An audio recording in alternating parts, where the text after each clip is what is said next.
1 hour, Tony. Kansas trees.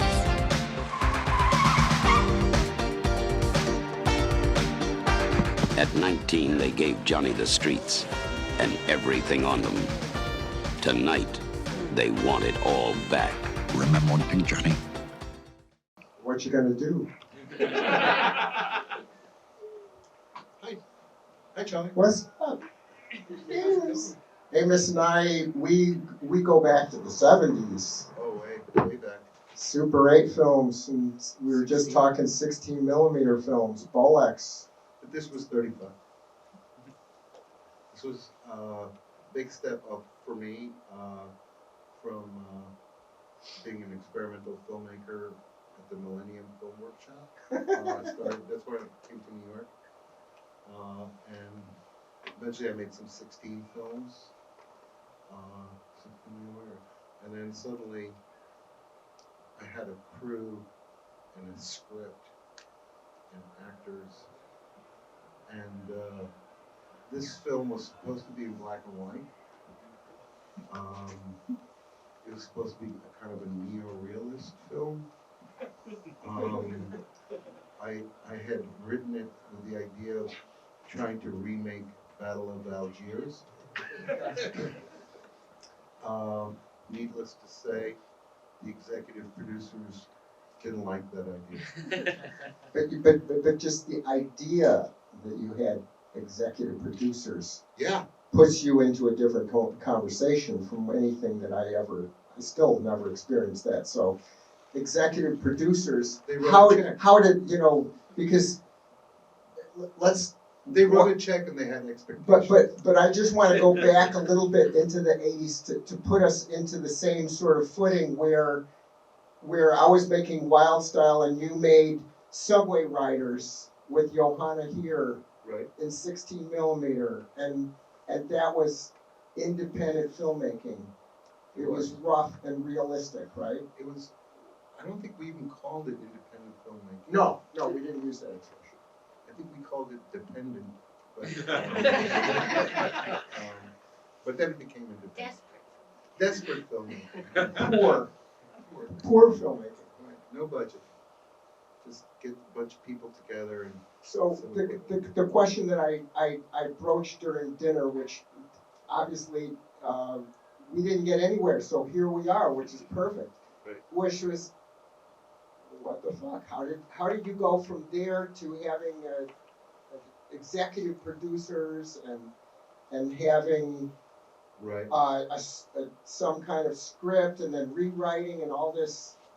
It's Well, a different world. What happened was, I made a film called The Blank Generation, which was this 16 millimeter non-sync film about the early bands of CBGBs.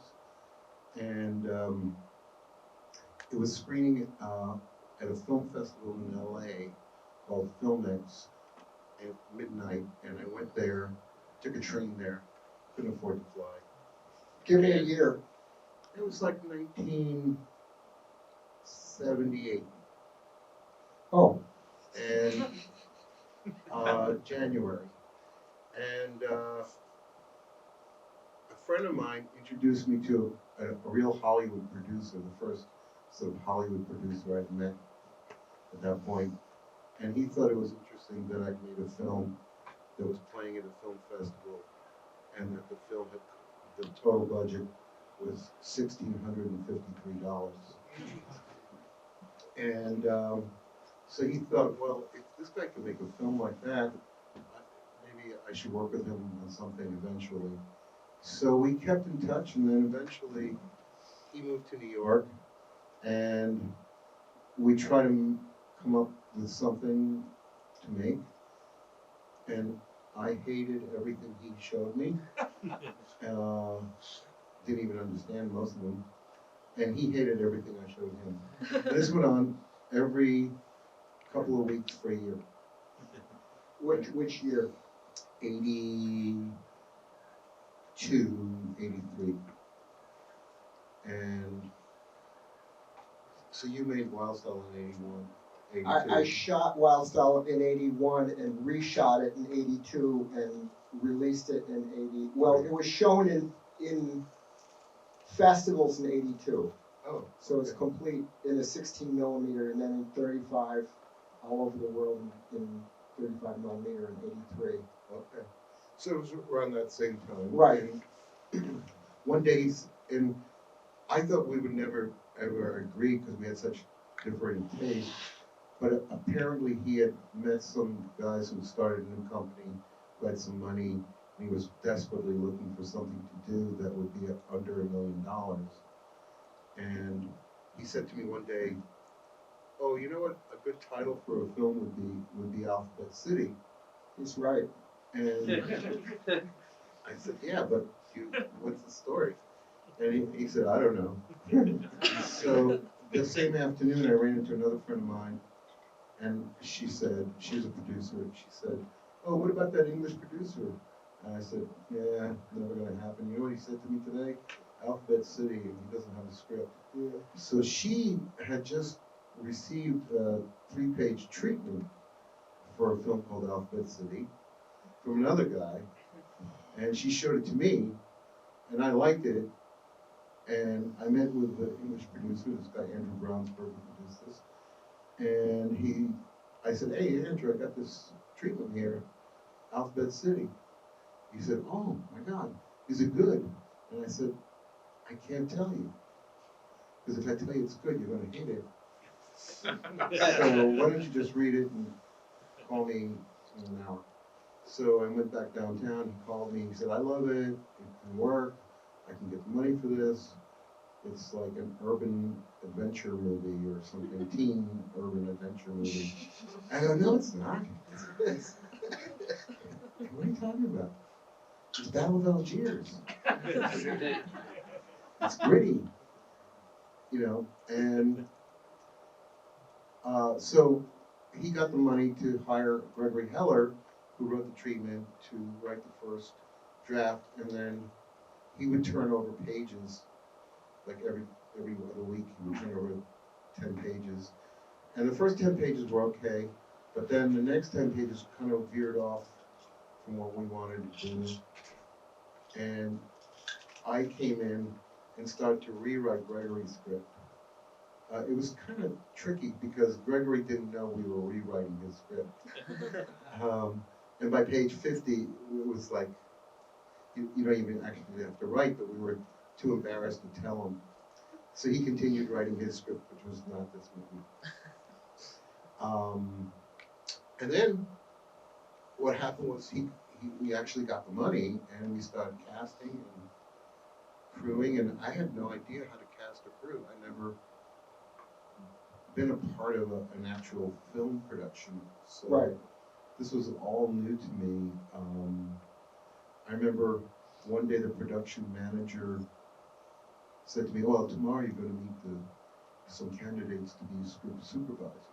And I was like, "Oh, okay." What's that? And I'm like, "What's that?" And at the time I was friends with both Scorsese and Coppola. So I called Marty and I said, "What the hell is a script supervisor?" And he goes, "Oh yeah, no, script supervisor's great. It's like a script supervisor, like, basically it's like it's like your best friend on set, because you don't even remember the script.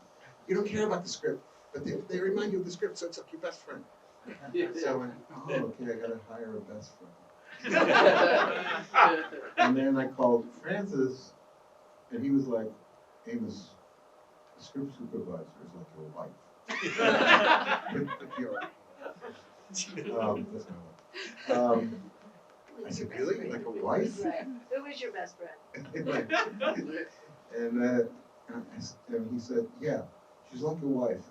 She tells you what to do, and then you don't do it." So the next day, I basically had those 2 criteria. So there were like, I don't know, 3 men and 2 women who came in for the job. So the 3 men were completely out. They couldn't be my wife. And I didn't listen to their pitch. And then one of the 2 women became the script supervisor. And that's how I kind of approached this whole filmmaking thing, because I was trying to learn how to be a director. because I'd never been really a director before. I'd been a filmmaker, which was a really big difference. Yeah. You know, That's you a know- short answer. You know what I'm thinking about? I'm thinking this is like taking the conversation in a different way, but I'm kind of really interested in these questions, which is that you all have seen this movie, and what I want you to really imagine is the extent to which Amos here really knew what the real Alphabet City was. In other words, you saw those people waiting on the block. There really were a whole block long line of people standing in line outside to get some heroin, and with $20 in their hand. They were all over at the Lower East Side, right? This Right. is why they called it, Alphabet City, Right. because they knew this was a moment in time when this was in a very critical way, right? Who knew that? I don't know what I'm talking about. I'm saying you knew about it. I'm trying to contrast what you ended up with in a movie Right. and what you really knew about what it was like out on the street. And these two things are in this movie, Right. Well, but it's not exactly no. the same. In fact, that's why I really like Roger Ebert gave this film a really terrible review. About one sentence he said was really true. He said, "This is not a realistic film. It's a impressionistic fantasy." It's a fantasy, yes. So that's true, because what happened was, for me, emotionally at least, was that I was so angry not to be able to make Battle of Algiers that I went completely the other way. I don't know what the relationship is to Battle of Algiers. There's no relationship. Thank you. So I'm completely lost with that comment. Let's try and keep it to the Lower East Side. It's basically. Let's keep to, well, because Charlie, you I'm just knew, trying to. but Amos, we know that you knew this drug world Yeah. intimately. Intimately. You were there. You saw what was going I was on, there, yeah. and you didn't make that film. No. Well, also, it was I had just gotten clean off drugs right before this film, so I didn't really want to Go back. I didn't want to and then for me, this period of my life was also over, but I wanted to, as you put it, exploit my experience. But I had to do it in color. This is what you knew, right? You had rep. You could speak on it. Yeah, but so the experience was real, but it was in color, and and then Why isn't color realistic? color is so unrealistic. Everything is in color, whereas movies are really meant to be black and white. Oh, At least that's how I thought at the time, and partially I still think that. But anyway, at the time I was very, very upset, and also the thing about seeing this film many, many years later, I can appreciate it more than I did when I finished it. For example, Nile Rodgers, who did the music, who's a really great musician, was hired not by me. And he was probably one of the top musicians, period, in the entire country industry. Yeah. Forget about it. Yeah, he was like the star of this movie. Yes. So I hated that. Because I wanted to be the star. And I wanted to hire the composer. So I hated the music until I saw it just like a couple of years ago and realized what a great job he had done. But at the time I was like, this little like disco-y kind of music. It's kind of like dance music, right? Man, it's horrible. But now I can appreciate it. It's a funny thing when you see something like that you made like 40 years later and you've changed and everything else has changed. It changes the whole landscape. I mean, do you feel that about Wildstyle? When you see Wildstyle, do you appreciate it more? I don't know. I don't know what to say about that. I don't have a big beef with the film. I think it's kind of cute. Okay. I always feel honored to be part of this film, so I don't look at it. I think, gee, I wish I had done this and that and this and that, but I don't have a beef. You have all kinds of beef with your film because you had all these power relationships that you were angry about. I didn't have. Can I just say? The Can I just producer say? lied to the executive Can I just producers about say- the budget. Hold on. Yeah. And they came to the set like about a week into shooting, so it was 3 week shoot. And they found out the real budget, which was like 200,000 more than the producer had told them. And they just said, okay, you have 2 less days of shooting, so just rip out these pages. So this is a film that doesn't have the last scene of the film. Because they couldn't shoot it. The last scene of this film was when they get out on a motorcycle into the street, there's more bad guys. And then the whole neighborhood comes out on their fire escapes with shotguns. And it's like a battle royale. Oh, that is the Battle of El Pier. Yeah! That's why I didn't understand what you were talking about because I never saw that movie. I never saw that movie. You never read the script? I didn't. Questions? I envisioned something more like the band Suicide. A little bit. Something a little bit cheery. Cheery. It's That's screaming, Thank you. screaming over a single rhythmic background. That's sort of closer to, but maybe with some melodic interludes. But then Nice. again,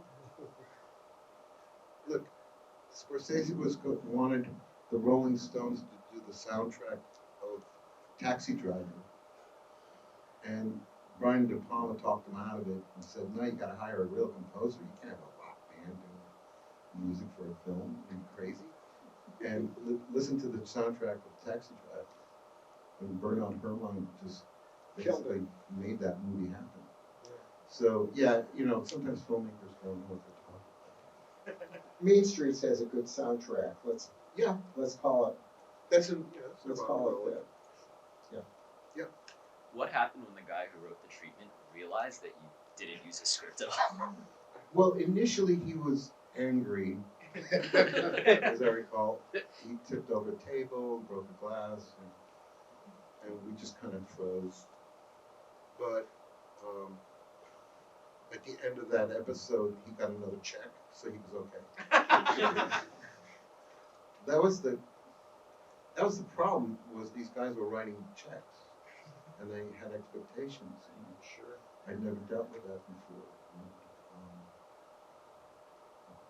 And I didn't deal with it always well. Yeah. Who wrote the check for your movie? ZDF was the first association that came on board, and Channel 4 from London, and they both came in with a little over like $33,000 each, which to me felt like a hell of a lot of money. That's huge.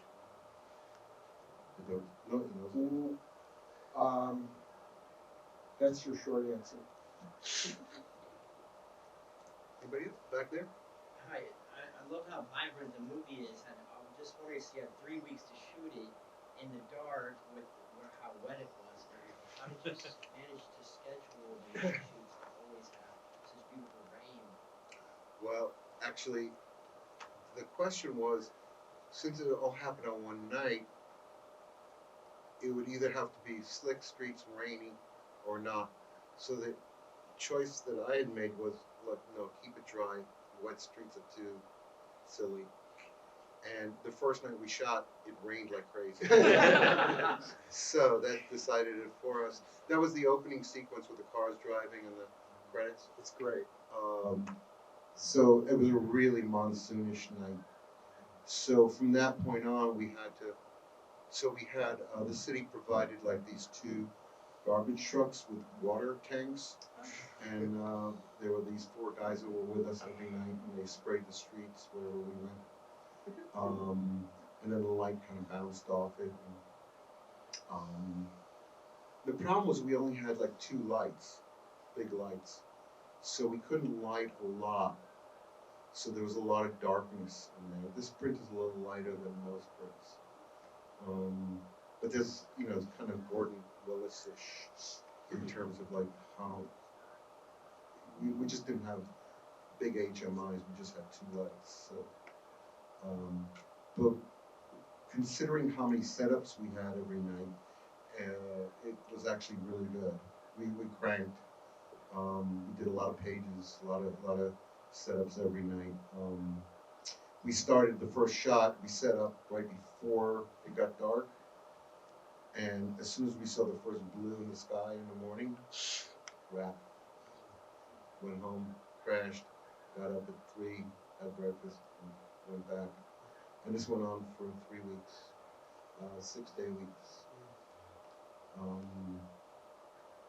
And yeah, it was an all-night shoot, which was great. I really liked it because it kept everybody focused.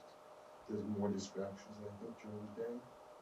And that part of town was also really had its own atmospherics at night. So it's kind of like, when you have a set, you want to create a mood for the actors, the crew, for everybody to get in the mood. So the exterior mood really infiltrated everything.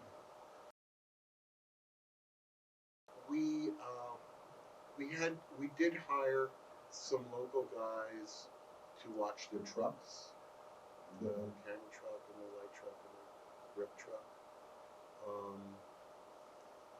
But we had like nothing broken into or stolen or anything like that.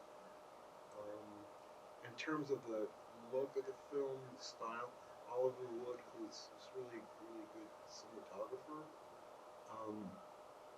he took a lot of chances. When we realized that, again, it was going to be in color, not black and white, he wanted to soften the street lights. So there's like a lot of filters that make it look like, dandelions, you could blow them away kind of thing. And then the gels, we just went crazy with gels. Just completely crazy with gels. The problem was that I really liked longer lenses, so the depth of field was very narrow. And sometimes you'd hear the assistant cameraman go, because he was trying to find the focus. And he would say to me, "Do you want his nose in focus or his eyes?" And I was like, "Oh, man, that's narrow depth of field." And there were quite a few takes where it really went out of focus a lot because there was not enough light and there was long lenses. And it was night. So the combination was really difficult from a camera perspective. But it's you always have to create challenges in a way or difficulties, and those difficulties become, I think, the pluses of the film ultimately. There's a question back Yep. I mean, I had obviously seen Mean Streets. I wasn't aware that consciously that it was a replica, although the producers who were from LA and Boston, they had no idea that Alphabet City was different than Little Italy. Right? So initially I'd cast another actor for that main part that Vince does, Johnny, and he was Puerto Rican. And they fought me because they didn't want a Puerto Rican actor. And I said, it has to be because it's Alphabet City. And they said, well, Italian was same. And I said, well, not really. And their objection was that, look, in Middle America, it's just New York. It doesn't matter. And I thought, well, that's the problem. You know, you guys don't get what we're trying to do here. And the problem for me was that the actor that I cast, I really liked. And they said no, no, no, no, no. And I said yes, yes, yes. And then I made the mistake of saying, all right, you know what I'm going to do? I'm going to put this guy on tape, kind of like what Coppola did with Brando, right? For The Godfather.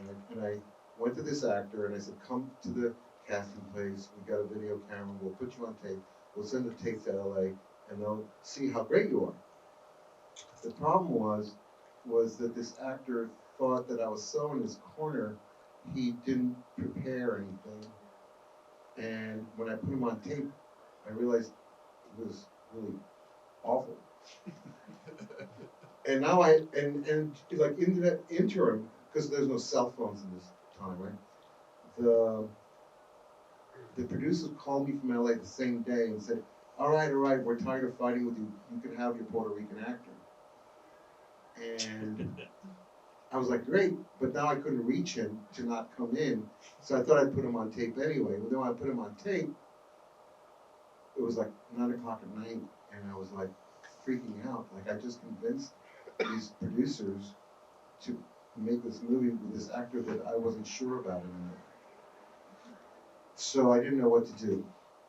So I called Francis Coppola because he was in town and he was staying at the Sherry Netherland. And I was trying to get a hold of him, just ask him, what the hell do I do now? And I couldn't get him on the phone, but his wife, Eleanor, picked up the phone and she could hear me freaking out. And she said, just come over here and Francis will talk you through it. So I ran over there and he was still on the phone. And Eleanor said to me, well, there's this young actor named Vincent Spano who was just in Francis's last film. Was it the Rumblefish or The Outsiders or one of those? And I think he'd be great for your movie. So she called up Vince's manager, Victor Amos, and that same night I was able to go downtown, drop off the script, and the next day we got Vince. So that's how that transpired. But it was, you know, I didn't know what I was doing. It was not cool. No, I wasn't born there. I didn't grow up there. I lived on 3rd Street and just east of 2nd Avenue, so it wasn't exactly Outfit City, but I'd had enough years hanging out in that neighborhood that I had a sense of it as an outsider, as a more of a suburban guy. But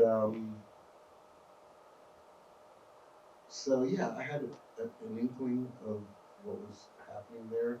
I also, this happened right before Operation Pressure Point, which was in January of '84. So Alphabet City changed radically once Operation Pressure Point happened. So I think it's the last time you could have made a film like this in Alphabet City.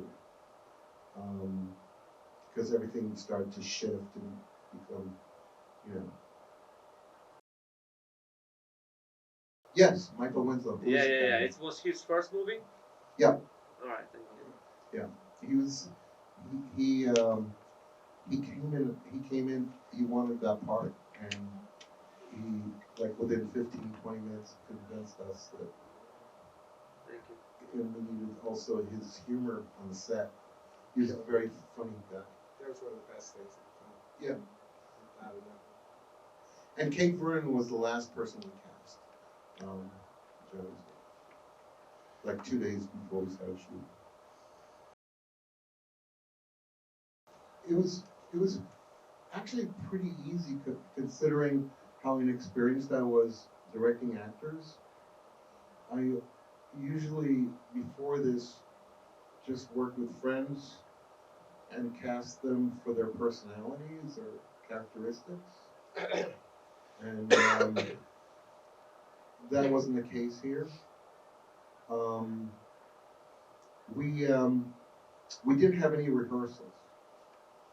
There was no time for rehearsals, so we kind of rehearsed while we were blocking the shot.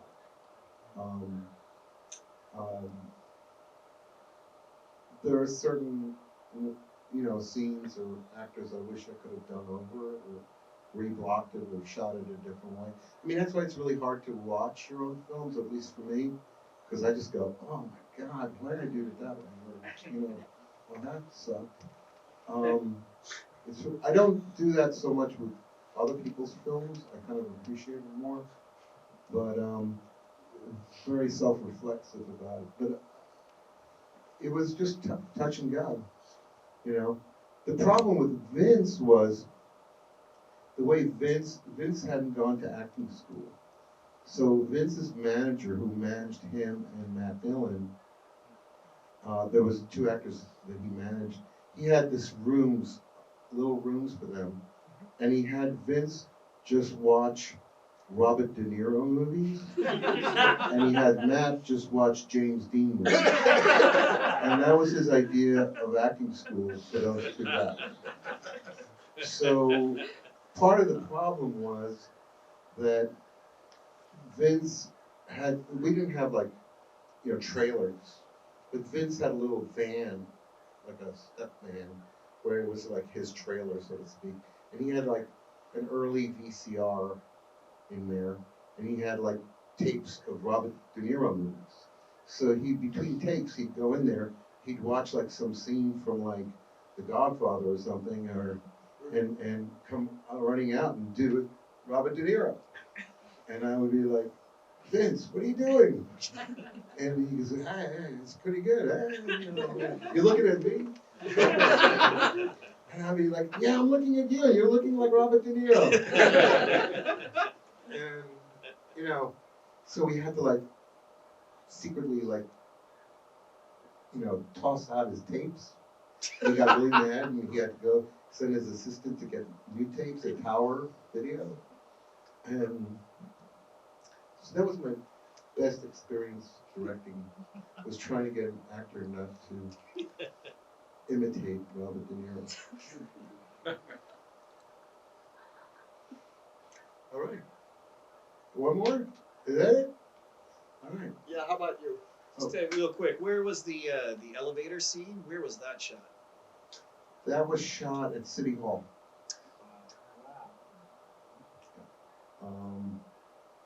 It was the only elevator we could find that we could actually climb into and put cameras in, and there were 2 elevators. And it was also a location we could get for free in the city. All right. Thank you so much.